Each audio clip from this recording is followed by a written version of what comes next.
নমস্কাৰ, কি খবৰ আপোনালোকৰ? আজি মঙ্গলবাৰ আৰু ৰাতিপুৱা দেখিছেনে ইমান বেছি কুঁৱলী পৰিছে। আৰু আজি মানুহজনে অকণমান সোনকালে উঠিলে, সেইকাৰণে চাহটো বনাই দিলোঁ। মা আৰু মানুহজনক চাহটো দি দিলোঁ। তাৰপিছত মই গা পা ধুই আহি গ'লোঁ। আৰু আজি বহুত বেছি ঠাণ্ডা দেই, এইকেইদিন যে ইমান বেছি ঠাণ্ডা পৰিছে। তো ব'লক এতিয়া পাকঘৰলৈ যাওঁ।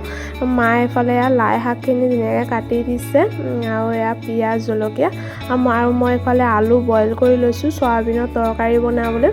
তো এফালে ভাত বহাই দিছোঁ আৰু এফালে মই লাই শাকখিনি ধুনীয়াকৈ ভাজি আছোঁ। লাই শাকটো হ'লে তাৰপিছত তৰকাৰীটো বহাই দিম। তো তৰকাৰী এফালে হৈ আছে, তাৰপিছত পটককৈ গেছটো কম জ্বলিছে, মানে গেছ চেছ হ'ল। তাৰপিছত আৰু এটা চিলিণ্ডাৰ আছিলে, লগাই দিলে। তো এফালে মোৰ ভাত হৈ গ'ল, তৰকাৰী হৈ গ'ল আৰু এফালে লাই শাকৰ ভাজি। তাৰপিছত দোকানলৈ ওলালোঁ।